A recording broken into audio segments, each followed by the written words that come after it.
નમસ્કાર, હું જિગ્નેશ ગોહિલ, આમ આદમી પાર્ટી વાઇસ પ્રેસિડેન્ટ.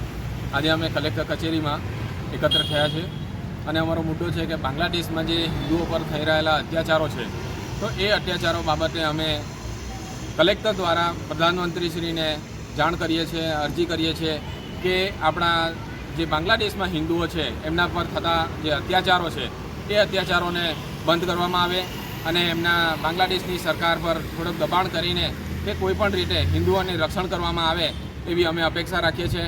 અને જે આપણું હિન્દુસ્તાન હિન્દુઓ જે વસુદેવ કુટુંબકમ નામની એક ધારા ચલાવી હતી, એ ધારા પ્રમાણે આપણા વિશ્વમાં એક કુટુંબ છે એ પ્રમાણે આપણે રહેતા છીએ.